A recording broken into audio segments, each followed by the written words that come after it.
Thank you so much for this introduction. Can you hear me? Yes. Yeah. Okay, great. So good morning, everyone. Good afternoon, good evening, wherever you are in the world. I'm always delighted to be here and to share with you this really important topic. Already, Dr. Aida made an introduction and she prepared us for the importance of emotional intelligence and how people can sometimes resist the change and the change that's especially coming with AI. So what I will be sharing with you is how do we elevate our leadership and our impact on our people and on ourselves as well through emotional intelligence. Now, Dr. Aida mentioned how people resist change sometimes. So in the AI era, everything is new. People are seeing something for the first time. And usually the way our brain works is it allows us to behave differently in times of change. So I'm going to share with you how people behave differently when there is change, especially with the AI era.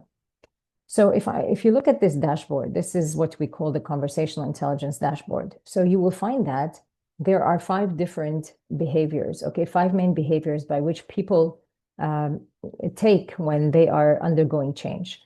On the left-hand side, you find that some people are resistors and skeptics. So what does that mean? It means that they will not be part of the change. You will find that they are skeptical. They ask a lot of questions. They try to see why this does not work. They try to see why, they cannot do this. So they come up with so many reasons why they are not going to adopt that change.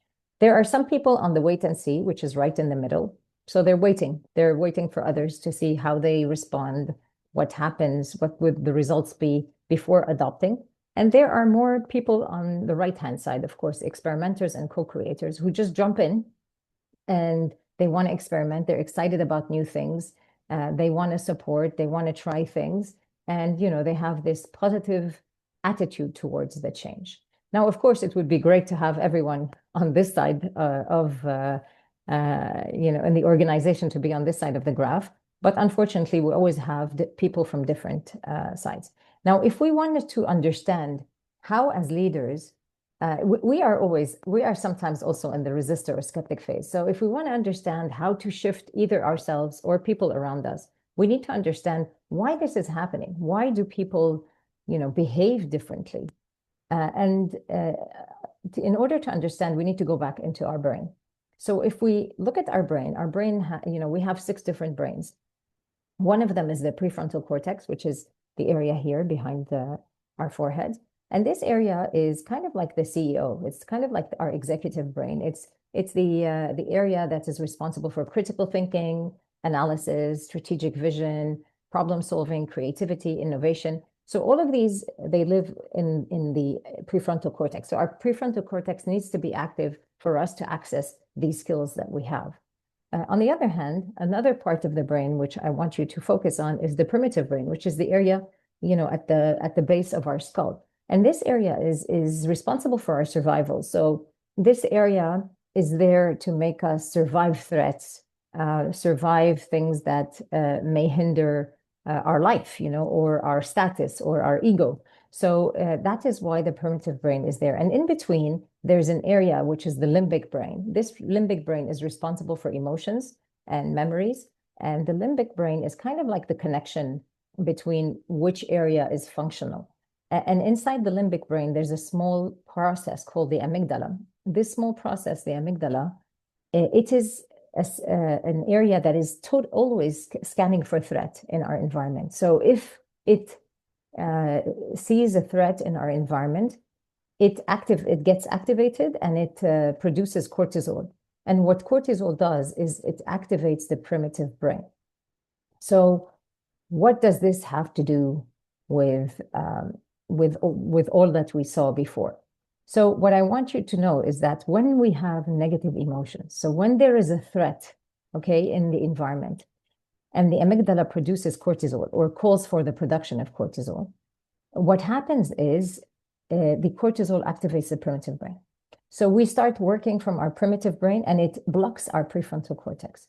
So it only allows us to work in a defensive mode, in a way where we feel threatened and we want to either defend ourselves or run away or just protect ourselves.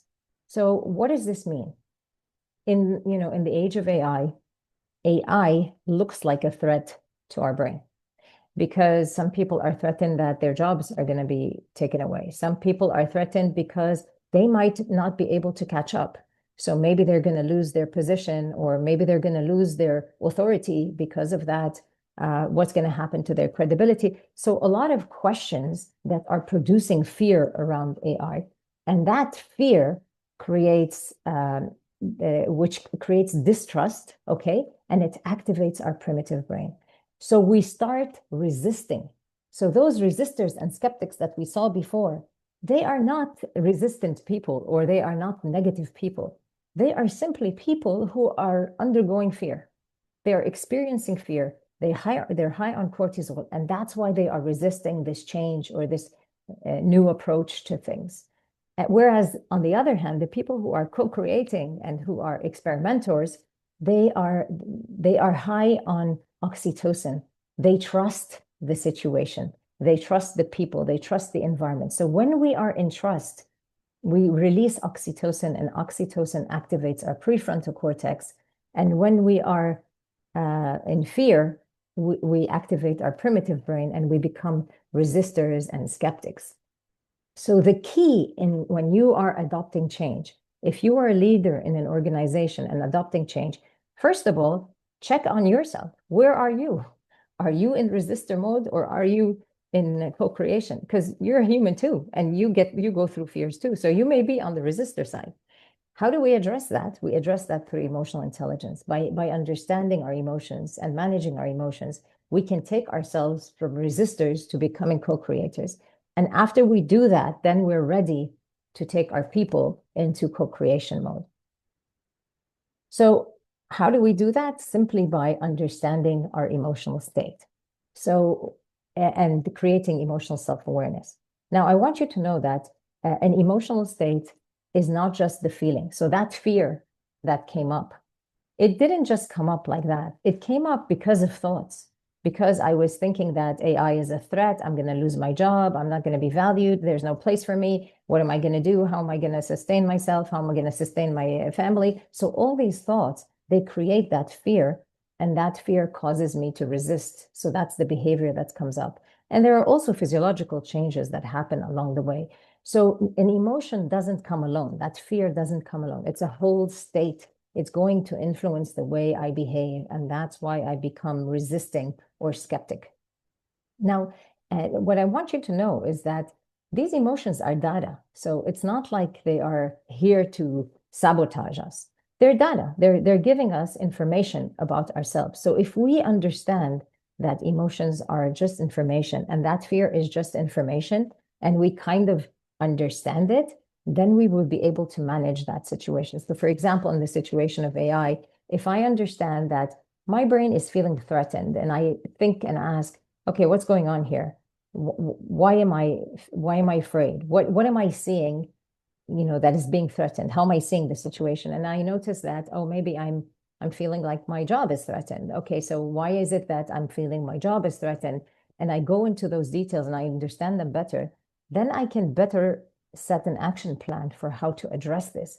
But if I am stuck in fear, then I will only resist, and then my resistance might cost me my job rather than the situation itself. So it's really important to understand that emotions are data and to embrace them. And this is where emotional intelligence comes along. So if I want to change myself from a fear state into a co-creation state, or from a resistance state to a co-creation state, or I want to change my people, I need to understand emotions, my emotions and other people's emotions, and understand how these emotions are causing me to behave and how they are impacting the results that I want and the success that I want. And by understanding that, then I can shift my own emotional state, and I can help others shift theirs. And, if it weren't important, it wouldn't be that 75% of Fortune 500 companies promote emotional intelligence. And we know that 90% of top performers in every industry are high, they have high emotional intelligence. So this is just to tell you that it's not just a nice to have skill. Emotional intelligence is an essential skill, especially in leadership roles. And if I want to grow in the organization, I need to be high on emotional intelligence. So the question is, how do I develop it? And the first step is emotional self-awareness. Everything starts with awareness. If I'm not aware of my emotions or my state or how it's impacting me or how it's impacting others around me, I can't do much in developing myself. I need to become aware. I need to notice that AI is scaring me. I'm worried. I'm frustrated. I don't know what it is. Maybe I'm not scared, but I'm just overwhelmed because every day there's a new thing and every day I need to learn a new thing. So maybe I'm doubting whether I can do that. So I need to understand these things. And how do I grow my emotional self-awareness? Simply, this is the 3N rule. Very easy to remember. Notice the emotion. So notice that you are going through fear. Acknowledge it. And usually what doesn't help us to acknowledge it is because we judge ourselves when we are in fear or when we are in anger or in frustration. So if you're going to judge yourself that you are in fear, then you become shameful. And then when you become shameful, you won't be able to understand that emotion. So the whole thing will stop. The whole awareness will stop. So pay attention to whether you're judging yourself when you are in fear. So don't judge yourself because fear is just data. It is just a signal telling you that something that is important to you is being threatened. And it's alerting you to pay attention to it and see what you can do so that you won't lose that thing. That's all it's saying. So if you befriend that feeling, then you're able to notice it and name it. Name the emotion. So research shows that people who notice the emotion and can name their emotion, they are more likely to self-regulate. Even if you look at functional MRI, you will notice that when people name their emotions, the amygdala is downregulated, the activity in the amygdala is downregulated, and the prefrontal cortex lights up. So there's more activity in the prefrontal cortex just by naming the emotion. Just imagine, just by naming it out loud and saying it. And then third, navigate the emotion. And what I mean by navigate the emotion is really understand, where is it coming from? What is it telling you? So map the 4 components that we saw of the emotional state. Try to map them. What's happening in my body as I'm feeling whatever I'm feeling? So maybe I'm tensed up. Maybe I'm feeling like some stuckness in my throat. What is happening in my physiology? What am I thinking? What are the thoughts that are coming up? So my mental thoughts, what are they saying to me? What's my perception of the idea? What's the story I'm telling myself that is creating that feeling? And what is the feeling? Of course, name the emotion, as we said. And then think of, how is it impacting your behavior? So how do you behave when you are in this state? What do you do? Do you isolate yourself? Do you become too talkative? Do you over-explain to people things? What do you do? So understand how you behave and how does that behavior impact what you want in life and you know the outcomes that you're looking at in life. So when you map all this and you gain that deep awareness of what's going on in you, then simply you can start looking on how to shift that emotional state. And the most long-term and effective way of shifting the emotional state is by shifting your thoughts. So allowing your thoughts to change, changing your perception, your beliefs, the way you see things. And you know, sometimes when you are like at a very high intense emotion, it's difficult to really do that. So what I would suggest is start with the physiological change. So take in a few deep breaths, maybe pray, meditate, listen to music, do something that allows your body to relax first so that you calm down a little bit. The intensity is lower. And this will give you more clarity on looking at the thoughts and the feelings and the behavior so that you can address those thoughts. But of course, the physiology alone is only like you're relieving the symptoms, but you're not going to the cause. To really address the cause, you need to go into the thoughts. And how do you do that? Simply by, first of all, writing down all your thoughts and knowing what is it that you're thinking, and then starting to question those thoughts. So for example, is this real? I'm seeing this as a threat, but is it a real threat or am I perceiving it perhaps? So how can I look at the situation in a different way? What could be good about the situation? What is this situation trying to tell me? What is it trying to teach me? What could I gain from this situation? What if it's just, irrational fear? So what is it that I'm fearing?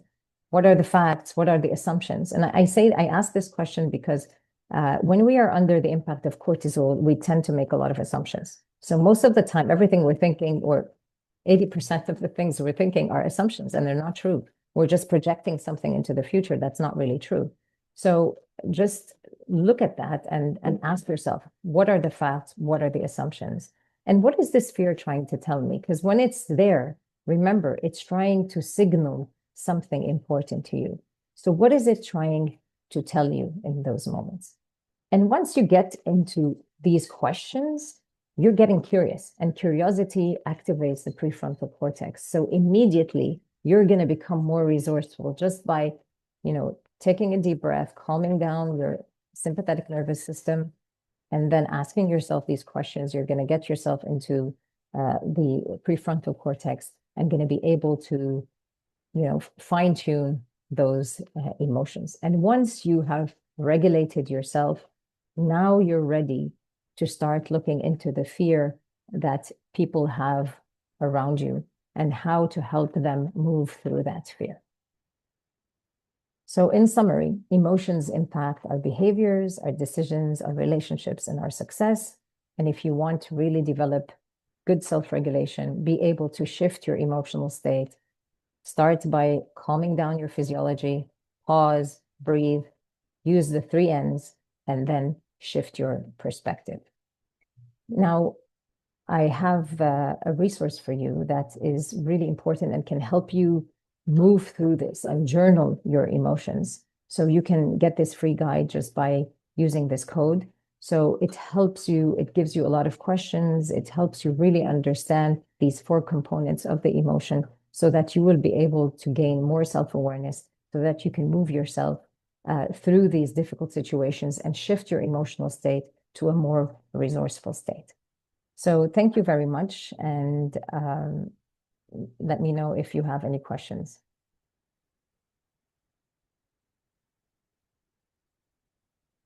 Thank you, Ms. Zeinoun, for sharing your expertise on emotion intelligence and leadership and personal growth.